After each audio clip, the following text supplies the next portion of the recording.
All right, obviously a disappointing end to that game. I thought that pick six right before the half really was a gut punch. I thought the guys came out and answered in the second half with the kick return and leading to a touchdown. But in the end, unfortunately, it just wasn't enough. So credit to them. I thought they played well. I'll see what questions you guys have. You guys came out, with the burst in the third quarter, early in the third quarter with the Christian touchdown. What and who was behind the decision to go for two that early in the quarter? Yeah, down 14 with the ball on the one. Had the ball not been on the one, we wouldn't have done it. But just, I think we've talked a couple of times. Down 14 now, there's kind of like the whole analytics movement to go for two and make it a one-score game. The time was pretty close to the vest. We'd held them to really 10 points on defense. So had it been on the two, we wouldn't have done it. But with the ball on the one, feeling like with Christian, we could, hopefully punch it in from a yard out. Baker was limping a little bit coming into halftime, and then we also saw PJ go in there with the game out of hand. Is there any update on Baker and if he has any injuries? Or yeah, they checked his ankle. He got hurt right before that. Right before the half. Checked his ankle at halftime. We had PJ get warmed up. They said Baker was good to go. We just kind of said, hey, let's go out there and see if you can move around. He took us right down the field. We scored. So played him, and then at the end, just kind of pulled him. Just didn't want him to take any more abuse to that ankle. So. He's one of two guys. JC left the field, and he left the field that we'll probably have some updated testing on. What did you see from Baker on that pick six? Obviously, like you said, it was a gut punch. Yeah, it was just a little option route to Christian. Just trying to get a completion, and I don't know. From what I could see, I didn't see him get hit or anything. Just like it sailed on him, and went over Christian's head, and led to points. So it just looked like it just didn't connect. You mentioned the pick six, and Baker did get replaced late in the game. It seemed that was for mop-up duty, but any thoughts now moving forward of considering a change of quarterback? I think right now, just focus on the game. Just as we go through the week, I'll have updated thoughts after it, but I don't want to comment on anybody, how they played, didn't play, until I've watched the tape. It really was mop-up duty at the end, just to give PJ some reps, get him in there. What was the thinking in kicking the field goal there at the end instead of going for it on 4th and 2? It's a three-score game. You have to score three times anyway. So, to me, I don't even think there's a debate about it. You kick the field goal, you make it a two-score game with, I think it was 7 minutes left. So, you guys would know better than me. You have two timeouts, get the stop, get the ball. So, unfortunately, they made a play and then wasted a little bit of time, but we did get the ball down 2 scores. With I think it was 3 or 4 minutes left. So, you needed 3 scores. So we're going to take the score and extend the game. There was no debate about that with the analytics guy or anything. You seemed somewhat optimistic on Friday that Frankie and Xavier would be all right for this game. Was there something late, and how difficult is it to lose 2 guys of that caliber hour and a half before the game? Yeah, this morning I woke up thinking they were going to probably play, thinking they had a chance to, but we worked them out. They weren't good to go. It's a long season. We don't want guys, hurting themselves. We kind of, Laviska went last week and got banged up. The decision was made that they couldn't go. So, you guys asked me all week. We kind of hoped that Xavier would be able to play, but it looked like Justin Burst did some good things. I think early in the first half, the tale was we brought some pressure, some man pressures, and they made a couple great catches. They just kind of went up over top of guys and made a couple great plays, and so, I thought it looked like Miles and those guys filled in admirably. Obviously losing Chin and Woods is a big deal, but hopefully our guys played really well when you watch the tape. You said this week that you guys' offense just needs to get a little bit better. You felt like you were close. After this game and the totality of the last 12 games, do you feel like just getting a little bit better isn't doing it justice to what you guys do need to do? Do you feel like it needs to be more of a complete overhaul in how you're doing things entirely? Yeah, again, hopefully you can respect this. It's hard for me to talk about last year because Ben wasn't here, right? Baker wasn't here. So I just try to focus on right now. We knew, a lot of credit to them. This is the number 1 defense in the league. They're holding people to 9, 10, 11. I thought we drove the first one down there. We wanted to play it. We thought our defense would hold us in it. We wanted to take points when we had a chance, especially early. Unfortunately, we missed the field goal. Got in the end zone. It's hard. We're not going to win unless we score more points. I think we all know that, right? I'm not going to sit here and lie to you. So, but I in terms of a complete and total overhaul, I don't know that that's the answer. Like I said, these guys last week they got after the Rams. They had 7 sacks. We knew it was going to be a challenge. I thought we held up the protection late, kind of get after us, but.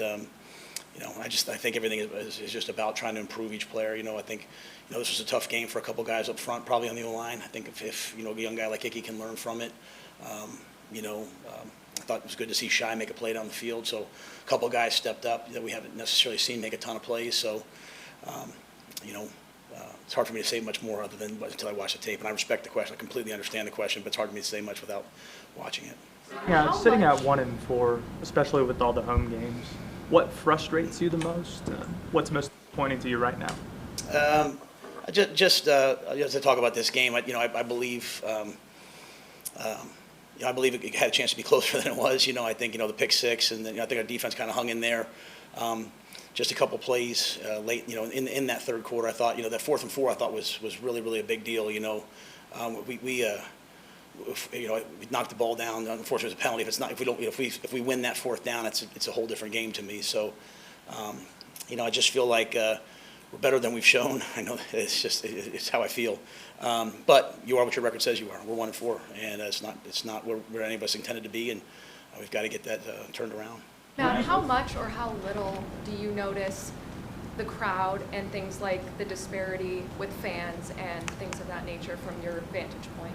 I don't pay attention to that. I mean, we kind of came in to the game. Obviously, San Francisco travels well. We knew that, but we didn't have to use silent count or anything like that. I know some teams have played them, have had to. I was just focused on the game and what was on the field, and I don't think it had an impact. The locker rooms, at least entering this week, seem to be solid, seem to be on the same page. What do you say to them after a loss like this? That it's not good enough and we have to get better. But you always stick together in life. Who you are in these moments is who you are.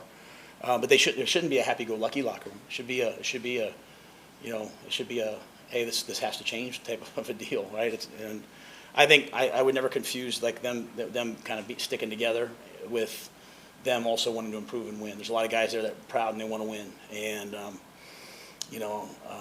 they work hard at it. And so I trust the leadership, the guys like Shaq and Christian and so many more, that they will continue to battle. But there's no debating that they know, and that locker room knows that score isn't good enough. Even at the end, on 4th and 10, we're never going to quit. I hate to put the defense out there with the ball at the 10-yard line or whatever it was at the 2-yard line. But we're never going to not try to win, and so we played to the very end. And but yeah, I think the guys they'll always stick together. I hope. I know you have mentioned about this being a separate year, but I think this is now 11 losses in 12 games. Have you got any assurances from David Tepper about your future? Yeah, I hope you guys can understand. I'm here to talk about the game. I've always been very forthright with you guys, so. I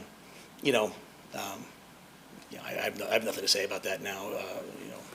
Just here to talk about the game today. I would never want to make this about me. How do you keep the guys from, I think it's now about 27 losses when the team scores 17 points on you guys. How do you keep guys from, I guess, dwelling on that too much and continue to feel like there's a chance to win games like this today? Come in and watch the tape tomorrow and see what happened, see what we can improve upon. Those guys all want to win. They also want to play well, at their own position. So to me, it's about having really good assistant coaches that coach them and help them be better at their craft, each guy, and what they can do better. Show them the mistakes, show them the opportunities, and just try to get through this this hurt of this game and get to next week and try to go win one next week. So to your point, the question was asked earlier, we need to score more points to have a chance to win, but I think each guy has to make sure that they're handling themselves and, hey, what am I doing and what can I do better? Last one from Ellis. Your thoughts, excuse me, on Blackshear's performance first time with the Panthers? Yeah, he's been really good in practice, and it's always fun to see a young guy who looks better in the game than he does in practice. I mean, I thought there was elite confidence. I think I can't remember who asked me. I think you did. I think about his role. I think he's a guy that you'll continue to see his role amplified because, obviously in a start to the season that we don't like in terms of the record and all that, I think Laviska has been a bright spot. Unfortunately, he wasn't out there today. Blackshear has been a bright spot. And I think once you kind of get all those guys mixed in with the guys that we already have, the established playmakers that we have on offense, seeing Shy make that play, I think you'll see a lot of good things. And so that was a chill change of pace. That really helped kind of ignite things in the second half, and maybe he can do some more stuff to help us. Thank you, Coach.